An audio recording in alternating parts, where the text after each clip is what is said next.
Mais tu parles du problème de la résistance aux antibiotiques, parce qu'on voit que assez régulièrement, on trouve quelques antibiotiques, mais que les bactéries résistent au bout de quelques décennies. Sachant qu'en plus, actuellement, il y a de moins en moins de recherches, donc on en trouve vraiment très très peu maintenant des antibiotiques. Et plus largement, tu inscris ça sur le point suivant dans les travaux de Denis Meadows, qui justement adressait non pas des prévisions, parce que c'était le fameux Club de Rome il y a 50 ans, on n'a pas fait des prévisions, il a simplement fait des scénarios en disant si vous changez rien, il va se passer ça, si vous faites ça, ça ira mieux, etc., etc. Mais bon, qu'est-ce qu'il y aura, il n'en sait rien. Mais on voit ici, puisque le modèle il a 50 ans, que depuis 50 ans, en fait, les courbes suivent très très bien le scénario un peu central qui était en fait on fait rien, c'est business as usual, on fait comme avant, en fait on se préoccupe pas de notre avenir.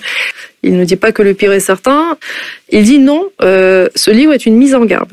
C'est une mise en garde pour dire il faut essayer de changer notre comportement ou l'organisation de notre monde économique pour que ces conséquences qu'on met en évidence ne se produisent pas ou se produisent le moins possible. C'est-à-dire que quelque chose que normalement, en principe, l'humanité ne devrait jamais perdre, c'est le savoir qu'elle a acquis. On ne va plus jamais considérer que on peut ne pas se laver les mains avant de faire une opération. On ne va plus jamais penser que toute maladie dépend des 4 humeurs du corps, etc.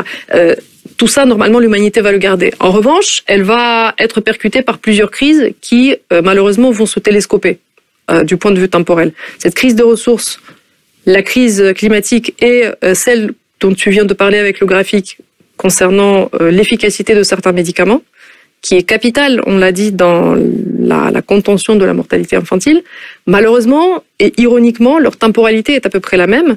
Et il me semble que c'est ce qui inquiète beaucoup Denis Meadows, dont j'ai lu plusieurs interviews, où les années passant, tous les 10 ans, on le ressort, parce que quand c'est l'anniversaire du rapport Meadows, et tous les 10 ans, il était un peu plus pessimiste et un peu plus amer, en disant que oui, j'ai dessiné des scénarios probabilistes, en disant voilà, ça peut évoluer comme ci et comme ça, et c'eût été bien de mettre en place des solutions de long terme, structurelles, y compris technologiques d'ailleurs. Quand j'en ai parlé au début, quand nous en avons parlé au début, dans les années 70, mais comme rien n'a été fait et comme les choses ne commencent à se faire qu'à mesure que la situation devient urgente, c'est normal, l'humanité agit toujours comme ça, eh bien, on en vient à parer au plus pressé et on ne résout pas les problèmes de long terme. Que ces choses-là ne sont jamais mises en avant et c'est très logique parce qu'on s'intéresse surtout aux idées et on ne s'intéresse pas aux éléments matériels. Tout ça reste complètement tributaire d'une situation où le monde est stable, où l'État est fort, où l'état de droit est respecté et où finalement, en réclamant des droits, on les obtient et donc tout va bien.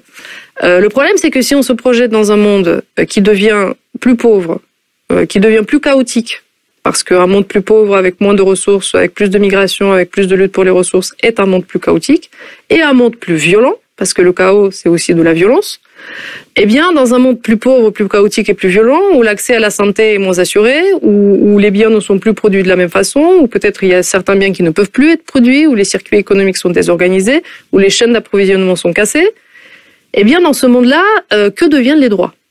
On a parlé tout à l'heure de la pilule au Moyen-Âge. Est-ce que la pilule aurait été utile aux femmes du Moyen-Âge ? Je reprends le même exemple parce qu'il est parlant pour toutes les femmes. Le droit à disposer de son corps, qui est fondamental, qui passe par la contraception, qui passe par le droit à l'avortement. Supposons qu'on ait ce droit demain et que le monde change dans telle ou telle proportion, comme le prévoit le rapport Meadows ou d'autres qui réfléchissent, comme le GIEC le prévoit. Un monde à plus 3 degrés. Est-ce qu'il suffit d'avoir le droit à la contraception pour que ce droit soit effectif ? Un droit, c'est une abstraction. C'est une ligne dans le code de la santé publique ou le code civil. Un droit n'est effectif que s'il y a des conditions qui permettent à ce droit d'être respecté. Et les conditions pour la contraception, c'est avant tout que la pilule, le produit, soit effectivement disponible. C'est-à-dire qu'il faut que quelque part, il y ait des usines, des fameuses usines faites de métal et de machines, qui produisent ce médicament, qu'il soit emballé, mis en boîte, qu'il soit acheminé jusqu'à nos pharmacies, distribué dans le centre des pharmacies, et qu'il y ait un État qui garantisse l'accès à ce moyen de contraception en remboursant ce médicament pour toutes les femmes, même les plus pauvres. Dans ces conditions-là, ce droit est garanti, ce droit est réel. Dans un monde plus pauvre, où peut-être la Chine ne voudra plus nous envoyer ces pilules, où nous ne produisons peut-être pas cette pilule sur notre sol, où nous n'avons peut-être pas l'énergie pour la produire, où peut-être nous avons le système médical complètement désorganisé qui n'arrive plus à assurer l'accès, je ne sais pas, à l'avortement sécurisé, ces droits deviennent beaucoup plus relatifs. Ça devient un peu des sons vides. C'est bien d'avoir le droit, mais pour parler très simplement, ça nous fera une belle jambe.